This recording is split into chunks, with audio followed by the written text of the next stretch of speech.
ஆசீர்வதிக்கப்பட்டதான கால வேலைக்காக ஸ்தோத்திரம். நீங்கள் அறிய வேண்டிய ஒருவர் என்கிற அந்த கால ஜபத்திலே எங்களை கொண்டு வந்து ஆண்டவர் ஸ்தோத்திரம் ஸ்தோத்திரம் ஒவ்வொரு நாளும் மகிழ பண்ணுகிறதற்காக நன்றி. இந்த நாளிலும் ஆண்டவரே உம்முடைய சமூகத்திலே வந்திருக்கிறோம்.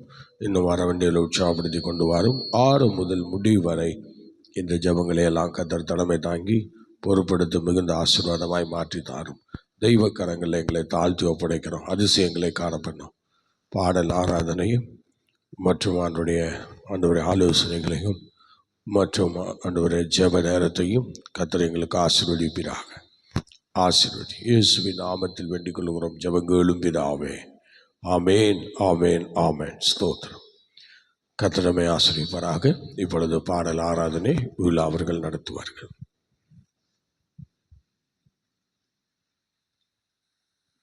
ஹல்லேலூயா.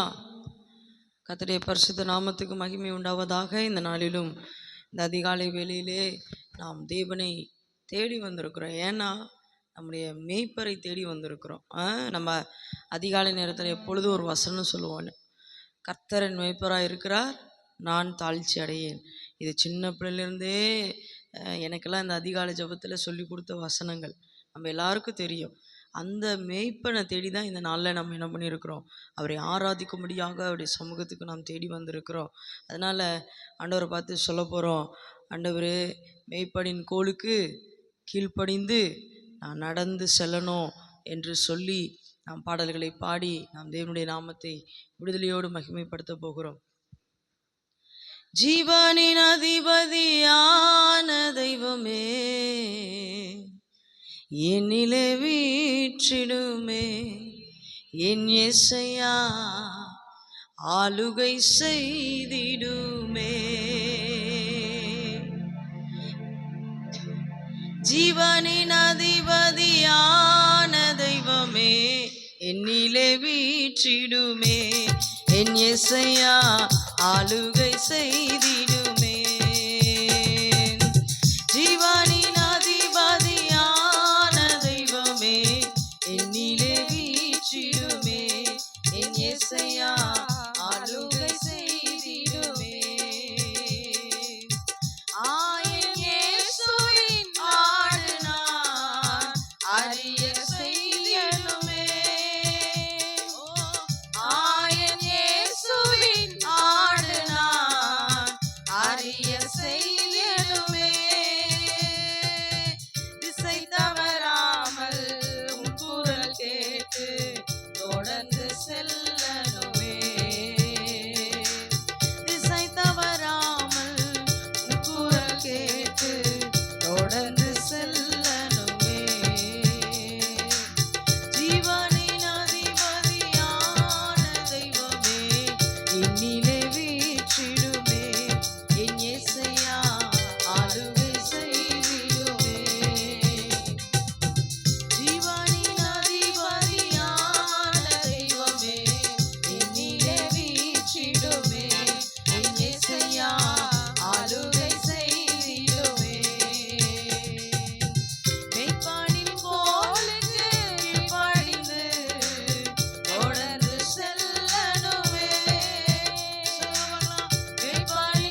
அப்பா சொல்லாமா கோலி மகத்துவம் அமர்ந்த தண்ணீர் அன்னை நடத்தி என்னுடைய வறட்சி எல்லாம் செழிப்பாய் மாறட்டும். கோலி மகத்துவம் அமர்ந்த தண்ணீர் அன்னை நடத்தி சென்றிடுவே. என்னுடைய வறுமைகள் மாறட்டும் ஆண்டவரே. கோலி வார்த்தைகளை மகத்துவம் அறிக்கைப்படுவோம். அமர்ந்த அதிகாலை தண்ணீர் வேளையிலே. அன்னை நடத்தி ஹalleluya. அமர்ந்த தண்ணீர் அண்டையிலே எங்களை நடத்துங்க ஆண்டவரே. சொல்லுங்களேன். கோலி மகத்துவம் அமர்ந்த தண்ணீர் அன்னை நடத்தி சென்றிடுவே. கோலி மகத்துவம் அமர்ந்த தண்ணீர் கோலைகளை நடத்தட்டும் ஆண்டவரே. அதிகாலை வேளையிலே இந்த நாள் முழுவதும் நாங்கள் எதை செய்ய வேண்டும், என்கிற காரியங்களை உம்முடைய கோல் எங்களை நடத்தி செல்லணுமே. நாங்கள் எங்கே செல்ல வேண்டும், எப்படி பேச வேண்டும், எல்லாவற்றையும் உம்முடைய கோல் எங்களை நடத்தட்டும் ஆண்டவரே. என்னுடைய இல்லாமையிலே உம்முடைய கோல் எங்களை நடத்தட்டும். என்னுடைய வறுமையிலே உம்முடைய கோல் எங்களை நடத்தட்டும். அமர்ந்த தண்ணீர்கள் அண்டையிலே, ஹalleluya, புல்லுள்ள இடங்களிலே உம்முடைய கோல் எங்களை நடத்துவதாக. அதிபதியான தெய்வமே,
ஆளுகை செய்திடுமே.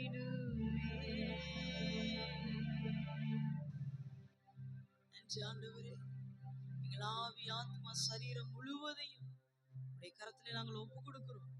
கர்த்தர் ஆளுகை செய்யுங்கப்பா. உடைய கோலினால் எங்களை வழி நடத்துங்க. புல்லுள்ள இடங்களில் எங்களை மேய்த்து அமர்ந்த தண்ணீர்கள் அண்டையிலே இந்த நாளிலே நீர் நடத்தும்படியாய் நாங்கள் ஜெபிக்கிறோம். நாங்கள் ஆராதித்த ஆராதனையிலே கர்த்தர் மகிமைப்பட்டதற்காக ஸ்தோத்திரம். ஆசீர்வதியும் இயேசுவின் நாமத்தில் பிதாவே, ஆமென்.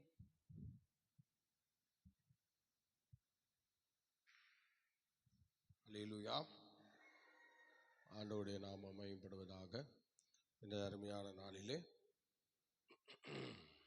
நல்ல பாடலை பாடி ஆராதனை செய்தோம்.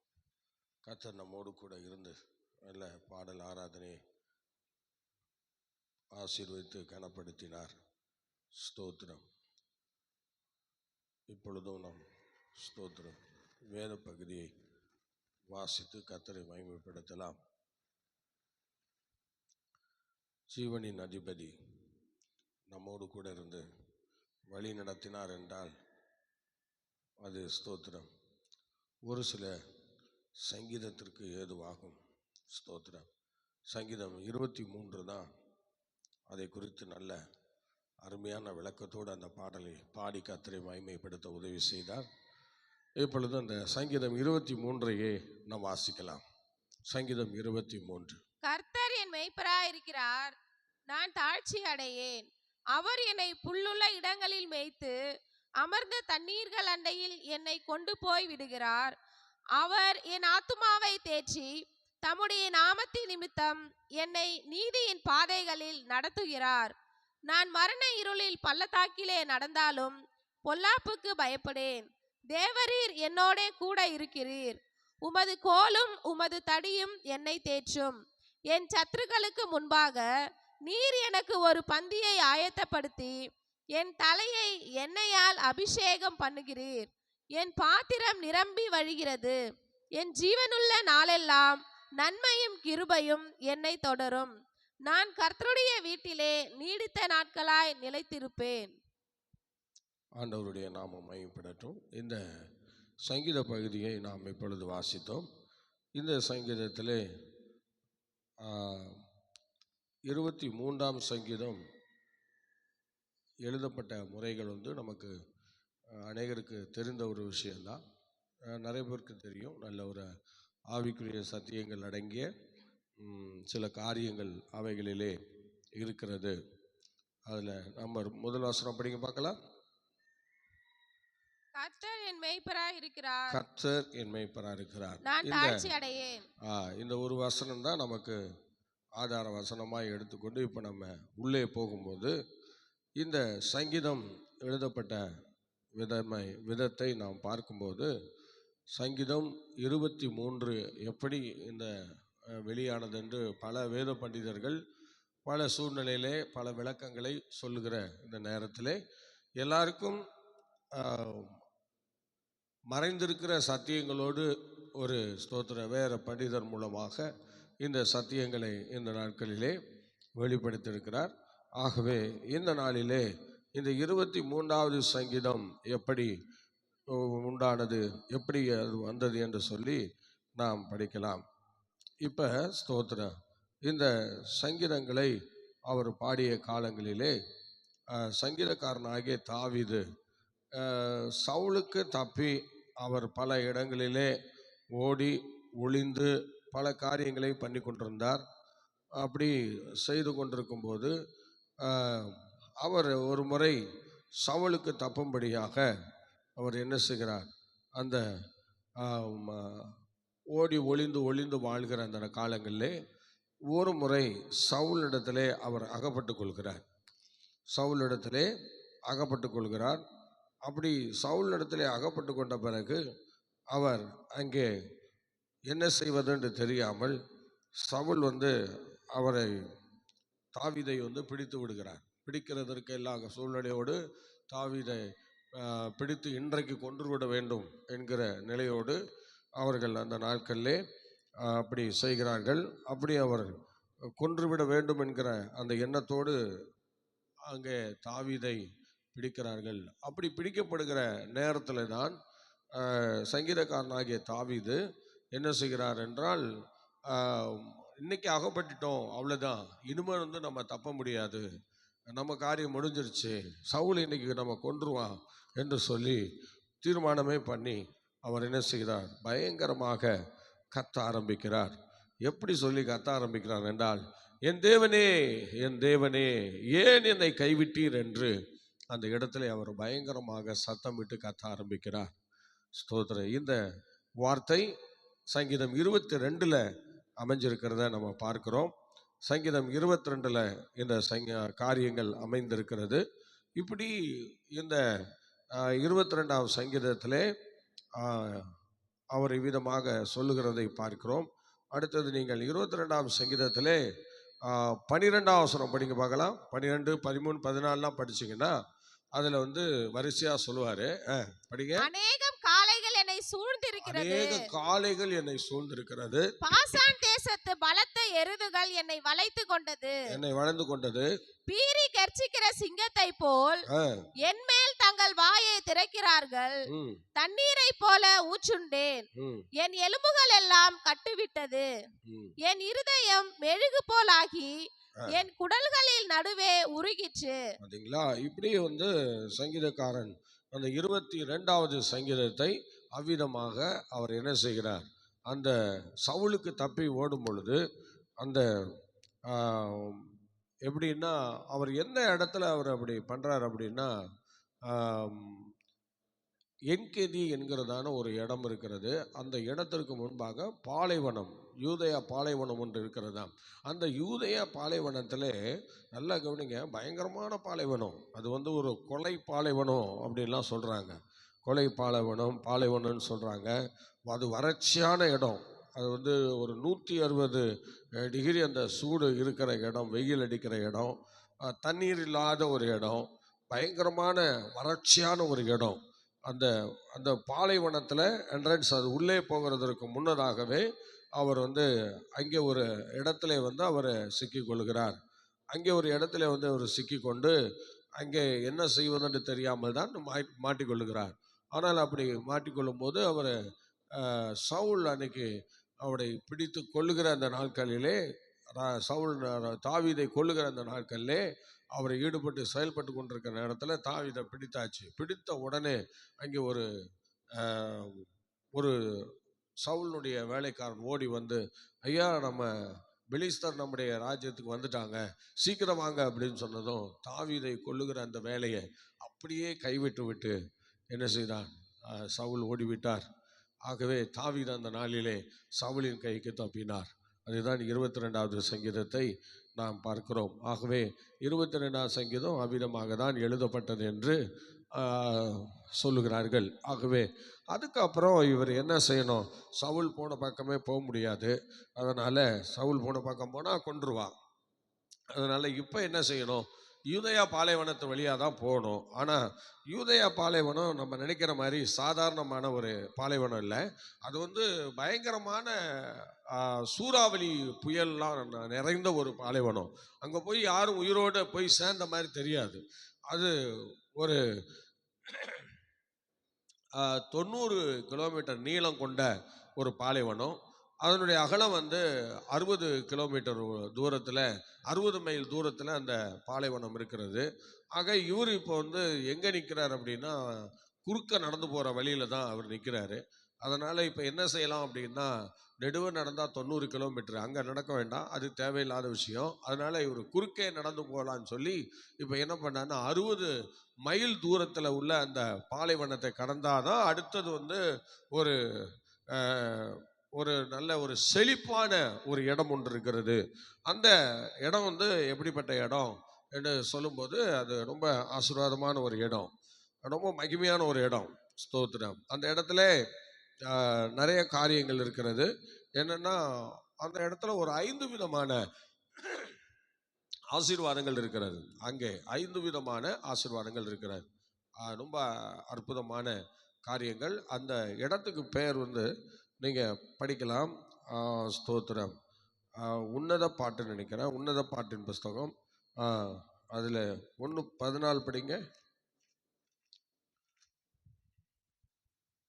நீர் ரூபமுள்ளவர், என் நேசரே, நீர் இன்பமானவர், நம்முடைய மஞ்சம் பசுமையானது.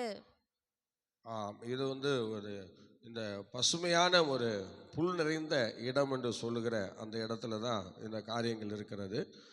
நீங்கள் 1ஆம் அதிகாரம், உன்னத பாட்டு 1ஆம் அதிகாரம் படிங்க பார்க்கலாம். 1:3 படிங்க. உமது பரிமள தைலங்கள் இன்பமான வாசனையுள்ளவைகள், உமது நாமம் ஊற்றுண்ட பரிமள தைலமாய் இருக்கிறது, ஆகையால் கன்னியர்கள் உம்மை நேசிக்கிறார்கள். ஸ்தோத்திரம். உன்னத பாட்டின் புஸ்தகத்திலே 1:7 பிரைஸ் காட். ஒரு வசனத்தை எடுத்து வாசிப்போம். அது எங்கே அவர்கள் அங்கே படிங்க பார்க்கலாம். 7 படிங்க. என் ஆத்துமா நேசரே, உமது மந்தையை எங்கே மேய்த்து அதை மத்தியானத்தில் எங்கே மடக்குகிறீர்? எனக்கு சொல்லும். உமது தோழரின் மந்தைகள் அருகே அலைந்து திரிகிறவர்களைப் போல நான் இருக்க வேண்டியது என்ன? மந்தை எங்கே மேய்க்கிறீர் என்று இவள் ஸ்தோத்திரம் கேட்கிறார். அடுத்தது சொல்றாரு பாருங்க, அவரு மணவாளன் சொல்றாரு. படிங்க.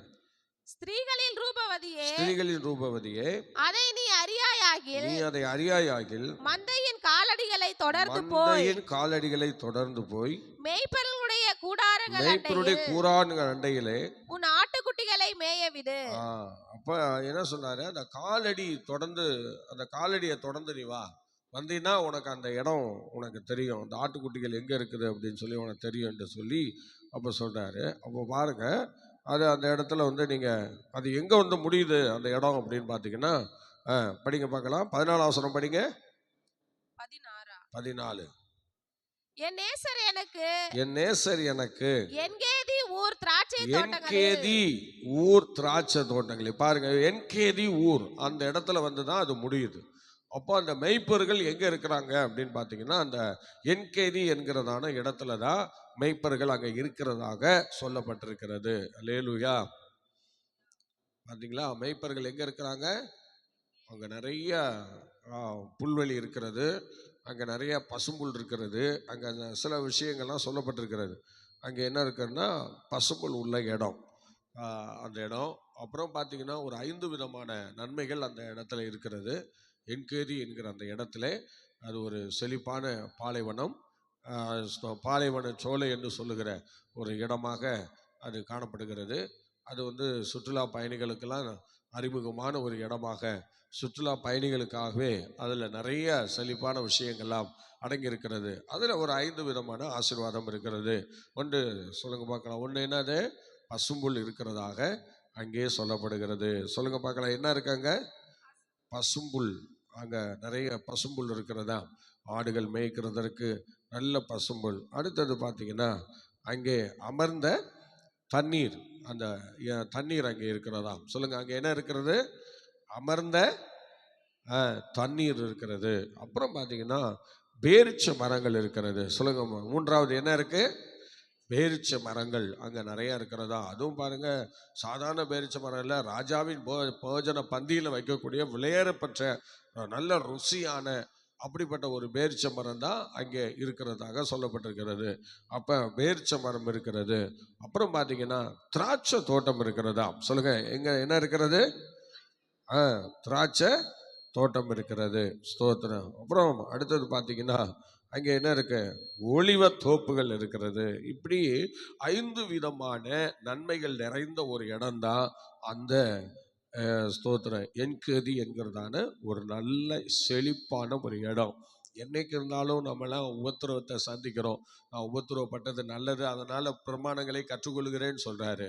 ஆனா இப்போ தாவீது அவருடைய வாழ்க்கையில, அவர் ஃபுல்லாவே அவர் வாழ்க்கையில உபத்திரவம் தான். தாவீது ஒரு சந்தோஷமா நம்மை போல வளர்ந்த ஒரு மனுஷன் இல்லை. தாவீது அவர் சொல்லும்போது, அந்த தாயின் கர்ப்பத்திலே நான் உங்களுடைய சார்பில் விழுந்தேன்னு சொல்றாரு பார்த்தீங்களா. அதே நம்ம பார்க்கும்போது ரொம்ப வேதனைக்குரிய சம்பவம் தான். அது ரொம்ப கஷ்டப்பட்டு அவரை தன்னுடைய வாழ்க்கையில் ஒவ்வொரு படியும் எடுத்து வைத்து அவர் சென்றிருக்கிறார். ஆகவே எனக்கு அன்பான தேவனுடைய பிள்ளைய, நமக்கும் சில நேரங்களில் சில கஷ்டங்கள் வரும்போது நம்ம தாவீதெல்லாம் நினைக்க மாட்டோம். நம்ம உடனே யாருக்கிட்ட போடுவோம் தெரியுமா? யோபு போல நான் கஷ்டப்படுறேன்னு சொல்லுவோம். ஆனால் யோபு போலலாம் நமக்கெல்லாம் ஒரு துன்பம் வந்ததில்லை. தாவீதை போலலாம் நமக்கு ஒரு துன்பம் வந்ததில்லை. அப்படிப்பட்ட துன்பங்கள் நம்மளாம் அனுபவிக்க முடியாது. அதை தாங்குகிற சக்தியும் நமக்கு கிடையாது. ஆகவே எனக்கு அன்பானவர்களே, தாவீது அவ்வளோ நெருக்கத்தை சந்தித்த ஒரு மனிதன், ஒரு தேவ மனிதன். அதனால அவருடைய வாழ்க்கையில நிறைய காரியங்களில் அவர் என்ன செய்தார் தெரியுமா? ரொம்ப வேதனை அடைந்தார். ஆகவே அந்த முதலாவது அந்த பசும்புல் உள்ள இடத்திலே அவரை கடந்து சென்றார். அடுத்தது பார்த்தீங்கன்னா, அடுத்தது ஸ்தோத்திரம் அமர்ந்த தண்ணீர் உள்ள இடமாக இது காணப்பட்டிருக்கிறது. அதே போல மூன்றாவதாக பேரிச்ச மரம் நிறைந்த ஒரு இடம், நான்காவதாக திராட்சை தோட்டம் உள்ள ஒரு இடம், ஐந்தாவதாக ஒலிவ தோப்புகள் உள்ள ஒரு இடம். அப்படிப்பட்ட ஒரு செழிப்பான இடத்தை, அந்த யூதயா வனாந்தரத்தை கடந்து போனால் அந்த செழிப்புக்கு நேராக நாம் தள்ளப்படுகிறோம். ஆனால் வனாந்தரத்தை கடந்தால், இந்த யூதயா வனாந்தரத்தை கடந்தோமானால் கண்டிப்பாக நம்ம வாழ்க்கையில் செழிப்பு உண்டு. ஆகவே நமக்கு நியமிக்கப்பட்ட ஒரு உபத்திரவம் இருக்கிறது. அந்த உபத்திரவத்தின் வழியாக தான் நாம் சில நேரங்களிலே கடந்து போகணும். அதனால இப்ப சங்கீதக்காரனாகிய தாவீதும் அப்படிப்பட்ட ஒரு முடிவுக்கு வந்து விட்டார். இப்படி போனா சவுல் நம்ம கொன்னுடுவான். அதனால இப்ப என்ன செய்ய முடியாது, நம்ம அங்க போக முடியாது. அதனால இப்ப என்ன செய்யணும், அது பயங்கரமான ஒரு பிரச்சனை நிறைஞ்ச ஒரு இடம் பார்த்தீங்களா, அந்த இடத்துல தான் இப்ப இவர் போறாரு. ஸ்தோத்திரம், பயங்கரமான இடம். ஸ்தோத்திரம். அது முதலாவது கடுமையான, பாருங்க, கடுமையான ஒரு கடுமையான இடம் யூதயா பாலைவனம்னு சொல்றது. அடுத்தது வறட்சியான ஒரு இடம். ஸ்தோத்திரம். அடுத்தது வெயில் பயங்கரமா நிறைஞ்ச ஒரு இடம். அடுத்தது பார்த்தீங்கன்னா தண்ணி இல்லாத ஒரு இடம். ஸ்தோத்திரம். அடுத்தது அதுக்கு பேர் சொல்றாங்க கொலை பாலைவனம் அப்படின்னு சொல்றாங்க. சொல்லுங்க, எல்லாம் வாய் திறந்து சொல்லுங்க பார்க்கலாம். என்ன பாலைவனம்? கொலை பாலைவனம் என்று சொல்லுகிறார்கள். அப்புறம் சூறாவளி காற்று பயங்கரமாக உண்டாகும் என்று சொல்லுகிறார்கள். அப்படி ஸ்தோத்திரம். அப்புறம் அந்த யூதயா பாளையத்திலே உள்ளது மரணம். அந்த மரணம் சம்பவிக்கலாம் எந்த நேரமும். அந்த இடத்துல ஒரு மரணம் சம்பவிக்கலாம். அப்படிப்பட்ட ஒரு இடம்தான் அந்த பயங்கரமான பள்ளத்தாக்குகள், குன்றுகள், பள்ளத்தாக்குகள் என்று சொல்லி நிறைய அங்கே இருக்கிறது. அதனால நிம்மதியாக அந்த பயணத்தை கடக்கவே முடியாது. அப்படி யாரும் பயணிகள் அப்படி போக மாட்டாங்களா. அப்படிப்பட்ட ஒரு இடம். அது வருஷத்துக்கு அதில் ஒரு முறை அல்ல 2 முறை தான் மழை பெய்யுமா. அதுக்கப்புறம் மழையே இருக்காது. மழையே இல்லாத பாலைவனம். வருஷத்துக்கு 1 முறை 2 முறை தான் அந்த பாலைவனத்தில் மழை பெய்யுமா. அப்படிப்பட்ட இடத்துல இப்போ ஆண்டவர் மேலே பாரத்தை போட்டுட்டு இப்போ என்ன செய்கிறார் பாருங்க, உள்ளே போகிறார். பாலைவனத்துக்குள்ளே போய் பல துன்பங்களை அனுபவிக்கிறார், பல வேதனைகளை அனுபவிக்கிறார். கர்த்தருடைய பிள்ளை நல்ல கவனிங்க, ஒரு பயங்கரமான வேதனையை அனுபவிக்கிறார். அப்படியே வேதனையை அனுபவிச்சு அந்த பாலைவனத்தை 60 கிலோமீட்டர் கடக்கிற அந்த நேரத்தில் அவருக்கு உயிர் அவரை விட்டு பிரிகிற ஒரு சூழ்நிலை உருவாக்குறது. கர்த்தருடைய பிள்ளை சில துன்பங்களை கடந்து போகும்போது நம்ம சொல்லுவோம், ஆண்டவரே என்னை எடுத்துக்க அப்படின்லாம் சொல்லுவோம். ஆனால் அவர் சொல்லாட்டாலும் இப்போ அந்த பாலைவனத்தில், கொலை பாலைவனத்தில் அங்கே தண்ணி இல்லாத ஒரு தன்மை, சூறாவளி காற்று நிறைந்த தன்மை, அந்த கொலை பாலைவனம் நிறைந்த அந்த இடம், அது பயங்கர சூடு நிறைஞ்ச 160 டிகிரி சூடு நிறைஞ்ச அந்த இடம். இப்போ அவர் சொல்லவே வேண்டாம் என் உயிரை எடுத்துக்கன்னு, ஆட்டோமேட்டிக்காக அதுவே இப்போ உயிரை எடுக்கிற ஒரு சூழ்நிலையை அந்த வனாந்தரத்தில் ஆண்டவர் அங்கே வைத்திருக்கிறார். அந்த இடத்துக்குள்ளேயாக்கும் போய் இவர் போய்விட்டார். ஆம் கர்த்தருடைய பிள்ளையே, இன்னைக்கு தாவீது சவுலு கைக்கு தப்புனாரே தவிர, ஆனால் இந்த பாலைவனத்திலிருந்து அவர் எப்படி எழும்பி போகிறார், இதுதான் அவருடைய வாழ்க்கையில் பயங்கரமான கேள்விக்குறியாக இருந்தது. அவர் ஹல்லேலூயா, அவருடைய வாழ்க்கையில் அவர் உண்மையிலேயே அவர் இறந்துருவேன், நான் இனிமேல் இந்த பாலைவனத்தை கடக்க மாட்டேன்னு சொல்லி அப்படிப்பட்ட ஒரு ஃபீலிங்கில் தான் அவர் அந்த பாலைவனத்தை கடக்க ஆரம்பித்தார். அவருடைய மரணம் அவருடைய கண்களுக்கு முன்பாக தெரிந்தது. அதனால் அந்த மரணத்தை அவர் பார்த்து, இனி நான் போய் விடுவேன், நான் மரித்து விடுவேன், தண்ணி இல்லை, குடிக்க தண்ணி கிடையாது.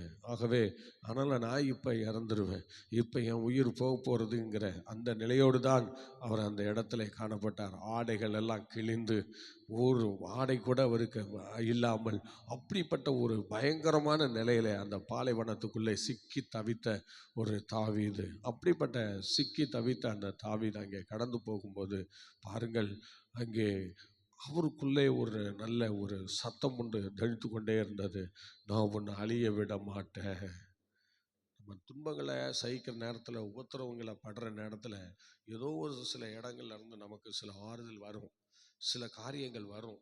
பரவாயில்ல, இப்படி நம்ம தப்பிச்சுக்கலாம், பரவாயில்ல இப்படி நம்ம பழிடலாம், பரவாயில்ல நம்ம இப்படி நம்ம காப்பாற்றப்படலாம், பரவாயில்ல நம்ம இப்படி போய் சமாளிச்சுக்குவோம், பரவாயில்ல இந்த பாதை வழியாக நம்ம போயிடலாம். அப்படி ஒரு சமாளிக்கிற ஒரு சூழ்நிலை நமக்குள்ள அந்த நேரத்தில் உண்டாகும் பாருங்க.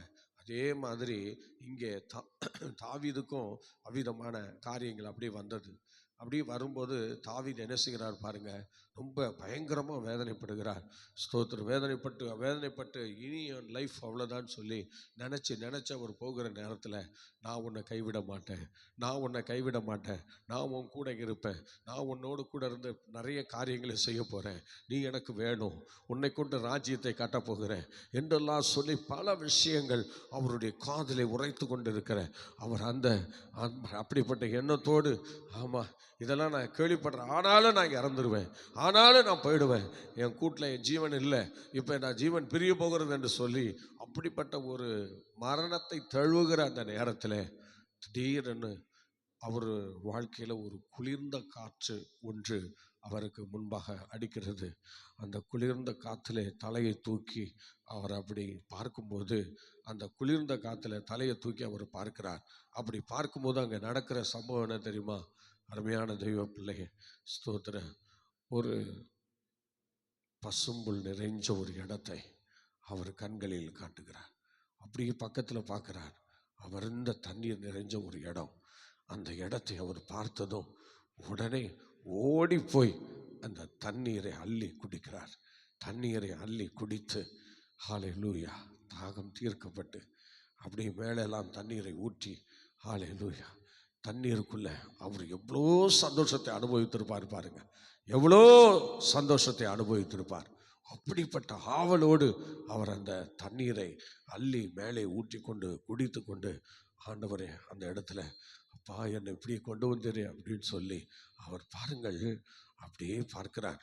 அப்படியே அந்த அந்த இடத்தை, அந்த பசும்புல்லை பார்க்கிறார். பாருங்கள், அந்த பசும்புல் என்று சொல்லுகிறது பயங்கரமான இடம். இன்றைக்கும் அந்த என்கேடியில் 10,000 மாடுகள் வளர்க்கப்படுதான். சொல்லுங்க எத்தனாயிரம் மாடு? சொல்லுங்க எத்தனாயிரம் மாடு? எல்லாரும் சொல்லுங்க, இங்கே பாருங்க, என்ன சொல்லுங்க, எத்தனாயிரம் மாடு? 10,000 மாடு என்ன செய்யப்படுகிறது, அங்கே வளர்க்கப்படுகிறதா. அவ்வளோ செழிப்பான ஒரு இடமா அந்த இடம். அதனால அந்த இடத்துல பாருங்க, அங்கே என்ன நடக்குது, 10,000 மாடுகள் நிறைந்த அந்த இடத்துல அருமையான தெய்வ பிள்ளைய ஸ்தோத்திரம், அப்படி ஒரு செழுமையான கொழுமையான ஒரு இடம். அந்த இடத்துல தான் இப்போ சங்கீதக்காரன் தாவீது போய் இடம் பெற்றிருக்கிறார். இப்போ அவர் அந்த காரியத்தை பார்க்கிறார். அப்படியே இருந்து பார்க்கும்போது ஒரு சலசலப்பு சத்தம் கேட்கறது. ஒரு தண்ணீரை நல்லா கவனிக்கணும், தண்ணீரில் ஒரு ஆட்டுக்குட்டி ஓடி வருகிறது.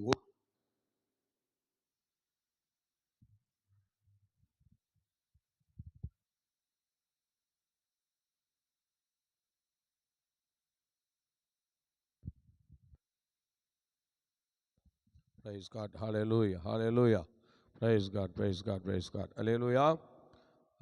உடனே அந்த தண்ணீரில் அந்த சத்தம் கேட்குறது பாருங்க. அந்த தண்ணீரில் அந்த சத்தம் கேட்டதும் என்ன நடந்துச்சுன்னா, அந்த தண்ணீரில் அந்த சத்தம் கேட்குறது, உடனே அவர் எட்டி பார்க்குறாரு, ஒரு ஆட்டுக்குட்டி முடியாது. அப்படியே பின்னாடி பார்த்தா ஒரு மேய்ப்பன் ஒரு கையில் ஒரு கோலும் இன்னொரு கையில் ஒரு தடியும் கொண்டு அவர் என்ன செய்கிறார், அப்படியே அந்த ஆட்டுக்கு பின்னாடி வருகிறார். அவருக்கு ஒரே சந்தோஷம், ஸ்தோத்திரம். அப்போ இந்த தண்ணீர் உள்ள இடத்துல, ஸ்தோத்திரம், இவ்வளோ தண்ணீர் உள்ள இடத்துல இவ்வளோ பசுமையான புல் உள்ள இடத்துல இன்னைக்கு இந்த ஆட்டுக்குட்டி வந்திருக்கு, இந்த ஆட்டுக்குட்டியை நடத்தி வந்தது யாரு அப்படின்னு சொல்லி அப்படியே பார்க்குறாரு. அப்போ அந்த மெய்ப்பன் தான் இந்த ஆட்டுக்குட்டியை வழி நடத்தினதா, அந்த மெய்ப்பன் தான் இந்த ஆட்டுக்குட்டியை இங்கே நடத்தி வந்ததா என்று சொல்லும்போது பாருங்கள், அவர் ரொம்ப பயங்கர ஆச்சரியப்பட்டு ஆக இந்த ஆட்டுக்குட்டி வருவதற்கு காரணம் அந்த மெய்ப்பன்னா, இப்போ நான் இங்கே வருவதற்கு காரணம் யார், என்னை நடத்தி வந்தவர் யார் என்று சொல்லி அந்த இடத்திலே முழக்கமிட்டு அப்பொழுதுதான் அவர் சொல்லுகிறார், கர்த்தர் என் மேய்ப்பராக இருக்கிறார், நான் தாழ்ச்சி அடையேன். அவர் என்னை புல்லுள்ள இடங்களில் மேய்த்து அமர்ந்த தண்ணீர்கள் அண்டையில் என்னை கொண்டு போய் விடுகிறார் என்று சொல்லி அவர் அந்த 23ஆம் சங்கீதத்தை அப்படியே அவர் அந்த இடத்துல பாடலாக பாடுகிறார். ஆம் கர்த்தருடைய பிள்ளையே, நன்றாய் கவனித்துக் கொள்ளுங்கள். அந்த இடத்துல ஒரு ஆட்டுக்குட்டியை மேய்ப்பன் நடத்தி வந்தது உண்மையானால் என்னையும் நடத்தி வந்தது என் மேய்ப்பன் ஆண்டவர் இயேசு ஆண்டவர் தான் என்கிற அந்த சத்தியத்தை அவர் அறிந்தார். ஆகவே எனக்கு அன்பானவர்களே, அந்த இடத்துல ஆண்டவருடைய மகிமை எந்த அளவுக்கு வெளிப்படுகிறது பாருங்கள். ஹல்லேலூயா, ஸ்தோத்திரம். அவர் அந்த இடத்துல அவர் அந்த சங்கீதத்தை அவர் படிக்கும்போது அவர் என்னென்ன விஷயங்களை சொல்றார் பாருங்க. உமது கோலும் தடியும் என்னை தேற்றும், சத்துருக்களுக்கு முன்பாக நீர் எனக்கு ஒரு பந்தியை ஆயத்தப்படுத்தி. பார்த்தீங்களா, ராஜாக்களின் பந்தியில் வைக்கக்கூடிய அந்த பேரிச்ச மரம் வரிசையாக அங்கே நிற்கிறத நான் ஒரு பார்க்கிறேன். அப்போ அது ராஜாக்களின் பந்தியிலே வைக்கக்கூடிய ஒரு பேரிச்ச மரம். ஆக பேரிச்சம் பழம் ஒரு ருசிகரமான ஒரு பேரிச்சம் பழம். அதனால் என் பந்தியை சுற்றிலும் ஒலிவு மர கன்றுகளை போல. ஹல்லேலூயா, கர்த்தருடைய பிள்ளை, ஸ்தோத்திரம். இன்னைக்கு பாருங்க, அந்த ஸ்தோத்திர இடத்துல ஸ்தோத்திரம் அந்த பந்தியை ஏற்படுத்தி, எனக்கு ஒரு பந்தியை ஏற்படுத்தி, என் தலையை எண்ணெயால் சத்துருக்களுக்கு முன்பாக எனக்கு ஒரு பந்தியை ஏற்படுத்தி என் தலையை எண்ணெயால் அபிஷேகம் பண்ணுகிறேன் என்கிற அந்த ஆசீர்வாதத்தை அங்கே பார்க்குறோம். பார்த்தீங்களா, எவ்வளோ அருமையான அந்த வார்த்தைகளை அந்த இடத்துல பதிவிடுகிறார். அது மாத்திரம் இல்லை, ஸ்தோத்திரம். அடுத்தது பார்த்தீங்கன்னா, என் பாத்திரம் நிரம்பி வழிகிறது திராட்சை ரசம் ஆலையில் புரண்டோடுகிறது போல அந்த திராட்சை அந்த தோட்டம் பக்கத்திலே இருக்கிறது பாருங்க. அதை வைத்து அந்த வார்த்தையை அவர் பயன்படுத்துகிறார். அடுத்தது ஸ்தோத்திரம், அந்த திராட்சை தோட்டம் எங்கெல்லாம் இருக்கோ அதுக்கு பக்கத்தில் என்ன இருக்கும், ஒலிவத்தோப்பு இருக்கும். ஸ்தோத்திரம். அதை தான் நம்ம 128ஆம் சங்கீதத்தில் ஸ்தோத்திரம் என்ன சொல்கிறாரு, உன் மனைவி வீட்டோரங்களே கனிதரும் திராட்சை கொடி போல் இருப்பார்கள், உன் பிள்ளைகள் உன் பந்திய சுற்றிலும் ஒலிவ மர கன்றுகளைப் போல் இருப்பார்கள். பார்த்தீங்களா, எங்கெல்லாம் திராட்சை தோட்டம் இருக்கிறதோ அங்கெல்லாம் பக்கத்தில் ஒலிவத்தோப்பு இருக்கும். ஒலிவத்தோப்பு இருந்து அந்த இடத்துல ஒலிவத்தோப்புகள் அங்கே பக்கத்திலே காணப்படும் என்பதற்கு அடையாளம் இந்த 128ஆம் சங்கீதத்திலே சொல்லப்பட்ட வார்த்தைகள் தான். ஆம் கர்த்தருடைய பிள்ளையை, நிச்சயமாய் சொல்லுகிறேன், இந்த 128ஆம் சங்கீதத்தில் சோதரம், உன் மனைவி வீட்டோரங்களில் கனி தரும் திராட்சை கொடி, உன் பந்திய சுற்றிலும் ஒலிவ மர கன்றுகளைப் போல் இருப்பாள் என்கிற அந்த வார்த்தையின்படி எனக்கு அன்பான தேவனுடைய பிள்ளையை நன்றாய் கவனித்துக் கொள்ளுங்கள். இன்றைக்கு ஸ்தோத்திரம் 23வது சங்கீதம் இவ்விதமாக அந்த இடத்துல பாடப்பட்டு அந்த என்கேதி என்கிற அந்த இடத்தில் தான் அந்த சங்கீதம் வளர்ந்து வருகிறது. சங்கீதம் பிறந்த ஒரு இடம். ஆகவே எனக்கு அன்பானவர்களே, இன்னைக்கு உங்களுக்கும் எனக்கும் ஒரு என்கேதி வைக்கப்பட்டிருக்கிறது. ஆனால் நீங்கள் நினைக்கிற மாதிரி அந்த என்கேதிக்குள்ளே நம்ம சீக்கிரமாக அருமையான தேவனுடைய பிள்ளை போக முடியாது. ஒரு பாலைவனத்தை கடந்த பிறகு தான் என்கேதியை போய் நம்ம சந்திக்க முடியும். ஆகவே இன்றைக்கு நம்முடைய ஆவிக்குரிய அனுபவம் ஒரு பாலைவனத்திலேயாக்கும் போய் கொண்டிருக்கிறது. எல்லாவற்றிலும் ஸ்ட்ரிக்டாக ஆண்டவருக்கென்று பரிசுத்தமாக உண்மையாக ஆண்டவருக்கு சாட்சியாக வைராக்கியமாக நீங்கள் நானும் இன்னைக்கு நடந்தால்தான் இன்னைக்கு நம்ம என்ன செய்ய முடியும், என்கேதியை பார்க்க முடியும். என்கேதி என்கிற இடம் நம்ம நினைக்கிற மாதிரி சாதாரண இடம் இல்லை. அது தேவனுடைய ராஜ்யத்துக்கு சமமாக ஒரு நாள் நம்ம அவரை சந்திக்க போகிறோம். ஒரு நாள் அந்த பரதேசிக்குள்ள சந்தித்து பரிசுத்தவான்களோடு இளைப்பாற போகிறோம். அந்த நாட்கள் நமக்கு வந்து கொண்டிருக்கிறது. ஆகவே எனக்கு அன்பான தேவனுடைய பிள்ளையே, இன்னைக்கு வனாந்தரம் போன்ற இந்த உலக வாழ்க்கையில் நீங்களும் நானும் என்ன பிரச்சனை வந்தாலும் என்ன போராட்டம் வந்தாலும் ஆண்டவருக்காக நம்ம வாழ்ந்தே தீர வேண்டும், வாழ்ந்தே ஆக வேண்டும். எந்தெந்த நேரத்தில் என்னென்ன காரியங்களை செய்யணுமோ, எந்தெந்த நேரத்தில் எந்தெந்த காரியங்களை ஈடுபடணுமோ, எந்தெந்த நேரத்தில் எந்தெந்த விஷயத்தை நாம் செய்ய வேண்டுமோ அவைகளெல்லாம் செய்து எப்படியாயிலும் நம்முடைய ஓட்டத்தை ஜெயத்துடன் ஓடி முடிக்க வேண்டும். நமக்கு நியமிக்கப்பட்ட ஓட்டத்திலே நீங்கள் நானும் பொறுமையோடு ஓடணும். அப்படி நல்ல ஓடுகிறவளாக இருந்தால் நிச்சயமாய் சொல்லுகிறேன், எனக்கு அன்பான தேவனுடைய பிள்ளையே, நம்முடைய ஓட்டத்தை நாம் சரியாய் ஓடினால் கண்டிப்பாக இந்த பாலைவனத்தை நாம் கடப்போம். பாலைவனத்தை கடந்து ஒரு நாள் என்கேதி என்கிற இடத்துல போய் நாம் நிற்க போகிறோம். அந்த பசும்புல்லை பார்க்க போகிறோம். ஹல்லேலூயா, அந்த அமர்ந்த தண்ணீர் அண்டையை பார்க்க போகிறோம். அது இந்த உலகத்தில் எருசலேமில் அல்லது ஸ்தோத்திரம் அங்கே காணப்பட்டாலும், அது இஸ்ரேலில் காணப்பட்டாலும், அருமையான தெய்வ பிள்ளைகள், ஒரு நாள் நாம் தேவனுடைய ராஜ்யத்தை சென்றடைய போகிறோம். அந்த நம்பிக்கையில் தான் நம்ம போகிறோம். ஆகவே நம்முடைய பயணங்கள் அதை தொடர்ந்து தான் நடந்து கொண்டிருக்கிறது. தொடர்ந்து நம்ம ஜெபிப்போம் கர்த்தருடைய பிள்ளைகள். தொடர்ந்து நம்முடைய பயணத்தில் சோர்ந்து போகாமல் நமக்கு நியமித்திருக்கிற ஓட்டத்தில் நம்ம தொடர்ந்து பொறுமையோடு ஓடுவோம். நிச்சயமாய் சொல்லுகிறேன், நம்ம ஓட்டத்தை நம்ம ஜெயத்துடன் ஓடி முடிக்க ஆண்டவர் நமக்கு அருள் செய்வார். அதற்கு தான் கர்த்தர் நமக்கு மேய்ப்பராக இருக்கிறார். ஒரு நாளும் தாழ்ச்சியடைய விட மாட்டார். அவரே நம்மை நடத்துவார். ஆனால் அவரையே நம்ம சார்ந்திருக்கணும், அவரையே நம்ம பார்த்துருக்கணும். இந்த உலகத்தில் அங்கே இங்கெல்லாம் கொஞ்சம் பார்க்காம ஆண்டவரை மாத்திரம் பார்க்கறதுக்கு ஒரு பிரதிஷ்டை உள்ள ஒரு இருதயத்தை ஆண்டவர் நமக்கு, நம்முடைய குடும்பங்களுக்கும், நம்முடைய சபைக்கு இந்த நாட்களில் கொடுக்க வேண்டும் என்கிற அந்த எண்ணத்தோடு நம்ம செயல்படுவோமானால் நிச்சயமாய் சொல்லுகிறேன், இந்த வனாந்தரத்தை கடந்து நாம் நிச்சயமாக ஒரு நாள் என்கேடி என்கிற அந்த இடத்தை பார்ப்போம். இந்த உலக வாழ்க்கையை முடித்து ஒரு நாள் அந்த பாரடைஸ் என்கிற அந்த இடத்தை பார்த்து, அங்கு உள்ள பரிசுத்தவான்களை பார்த்து, அங்கு உள்ள ஜீவ விருட்சத்தின் கனிகளை நாம் புசிக்க போகிறோம். ஆகவே அந்த நாள் நெருங்கி கொண்டே இருக்கிறது. ஜெபிக்கலாமா? எல்லாரும் ஜெபிக்கலாமா? அந்த நாள் நெருங்குதே, அந்த நாள் நெருங்கி வருகிறதே, அந்த நாள் நெருங்குதே, அந்த நாள் நெருங்கி வருகிறதே, அந்த பரலோக சிங்காசனோ அதில் வீற்றிருக்கும் தேவனை முகமுகமாய் காண்பேனோ, அந்த பரலோக சிங்காசனோ அதில் வீற்றிருக்கும் தேவனை முகமுகமாய் காண்பேனோ. ஜெயம் கொள்பவன் எவனோ என் ஆலயத்தில் தூணாக்குவே, ஜெயம் கொள்பவன் எவனோ என் ஆலயத்தில் தூணாக்குவே, அந்த நாள் நெருங்குதே, அந்த நாள் நெருங்கி வருகிறதே, அந்த நாள் நெருங்குதே, அந்த நாள் நெருங்கி வருகிறதே, அந்த பரலோக சிங்காசனம் அதில் வீற்றிருக்கும் தேவனை முகமுகமாய் காண்பேனோ. எல்லாரும் சொல்லுங்க பார்க்கலாம். அந்த பரலோக சிங்காசனம் அதில் வீற்றிருக்கும் தேவனை முகமுகமாய் காண்பேனோ. ஜெயம் கொள்பவன் எவனோ வெண் வஸ்திரம் தரிப்பே, ஜெயம் கொள்பவன் எவனோ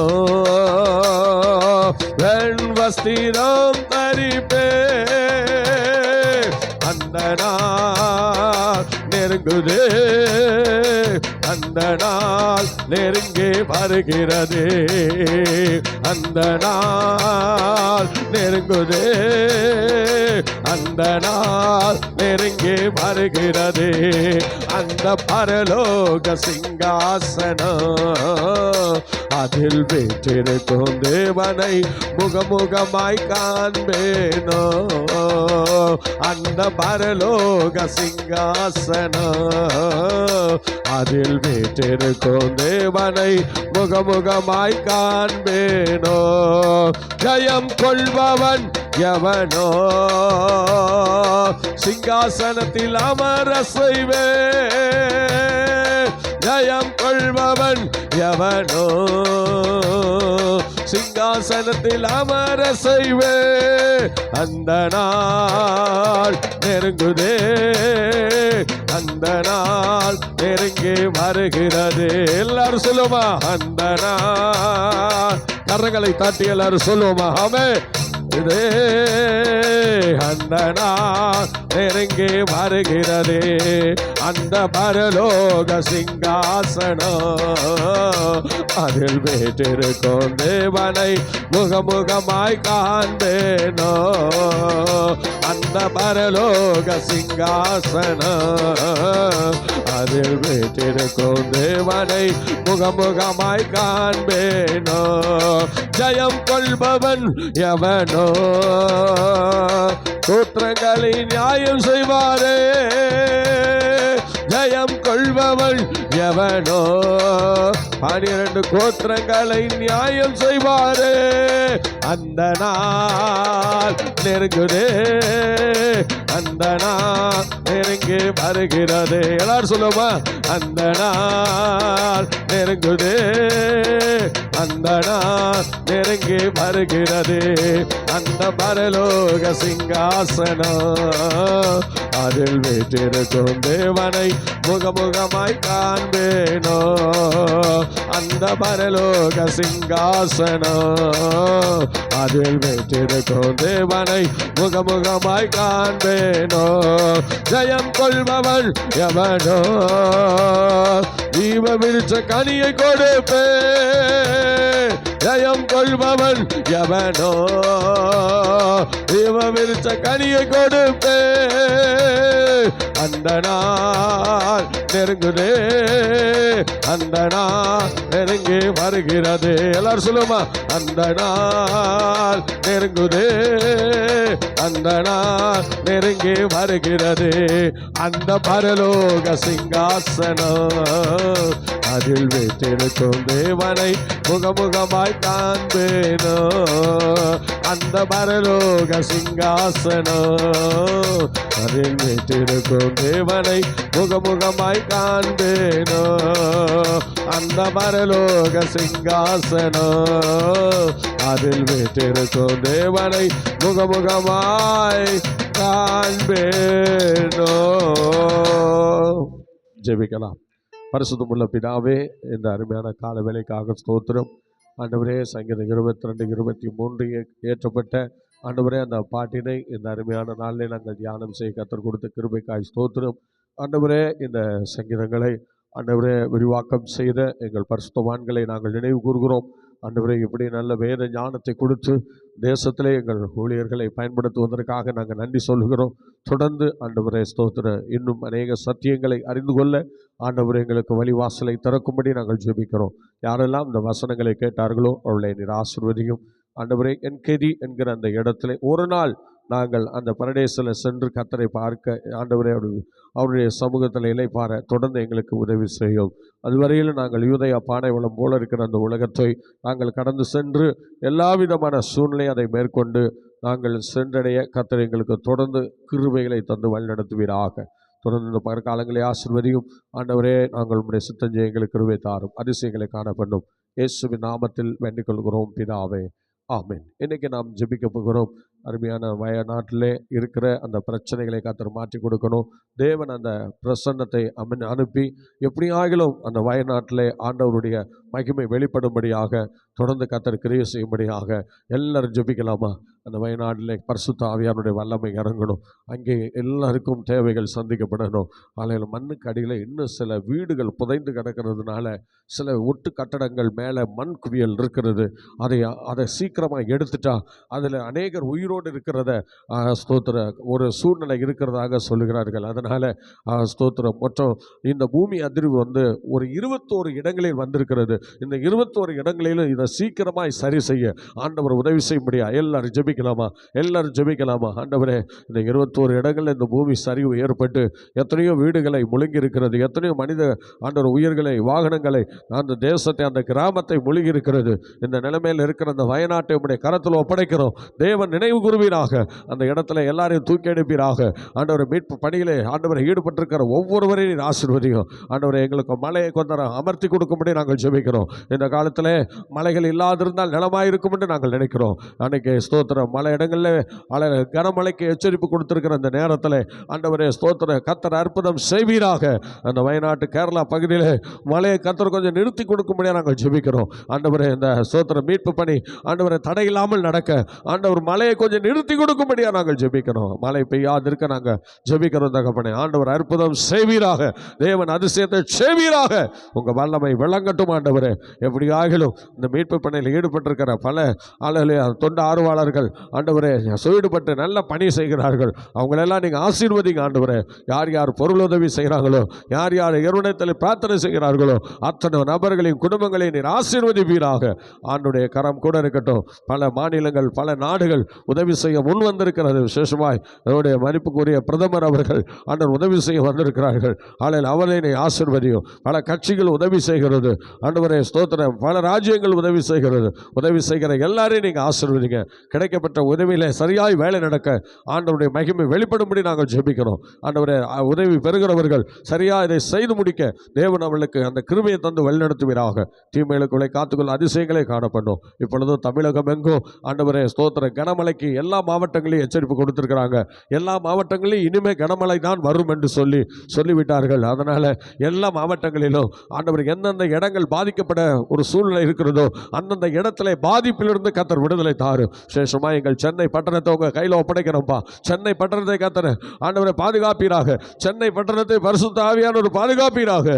அந்த இடத்துல ஆண்டவர் இயல்பு வாழ்க்கை பாதிக்கப்படக்கூடிய நிலையில ஆண்டவர் அந்த மழை பிள்ளைகளுக்கு வேதனையா இல்லாமல் ஆண்டவரை சென்னை பட்டணம் முழுவதும் பெய்கிற மழை அந்த தண்ணீர் தேங்காமல் அது உடனே கடலுக்கு செல்ல அதுக்கு வாசலை கர்த்தர் திறக்கும்படி நாங்கள் ஜெபிக்கிறோம். ஆண்டவரே ஸ்தோத்திர கர்த்தர் கிரியை செய்யப்பா. அனைத்து மாவட்டத்திலும் இருந்து எங்கள் ஜனங்கள் சென்னையில் போய் ஆண்டவர் வியாபாரம் செய்து வேலை செய்து படித்து பிழைத்து கொண்டிருக்கிற எங்கள் சென்னை மாவட்டத்தை, சென்னை முழுவதையும் ஆண்டவருடைய கரத்தில் வைக்கிறோம். ஆண்டவரே, சென்னைக்கு நீங்கள் செய்கிற உதவி, எல்லா மாவட்டத்திற்கும் நீங்கள் செய்கிற உதவி ஆண்டவரே கர்த்தர் எல்லா மாவட்டத்தையும் நினைவு கூர்ந்து எங்கள் சென்னையை கர்த்தர் கண்ணோக்கி பார்ப்பீராக. சென்னையில் இந்த வருஷம் பாதிப்புகள் ஏற்படாத வண்ணம் கர்த்தர் பாதுகாத்துக் கொள்ளும்படி ஜெபிக்கிறோம். தெய்வக்கரம் கூட இருந்து வழி நடத்தட்டும். அதிசயங்களே காணப்படும். நீர் எங்கள் ஜெபத்தை கேட்டதற்காக ஸ்தோத்திரம். அப்பா, கரங்களை எங்களை தாழ்த்தி ஒப்படைக்கிறோம். ஆசீர்வதியும். உங்கள் அன்பு கரம் கூட இருந்து எங்களை வழி நடத்தட்டும். இயேசுவின் நாமத்தில் வேண்டிக் கொள்கிறோம் ஜெபங்களும் நல்ல பிதாவே. ஆமென், ஆமென், ஆமென். Okay, God bless you. கர்த்தர் தாமே நாளை மீண்டும் காலை 5 மணிக்கு சந்திப்போம். கர்த்தர் நம்மை ஆசீர்வதிப்பாராக. God bless you.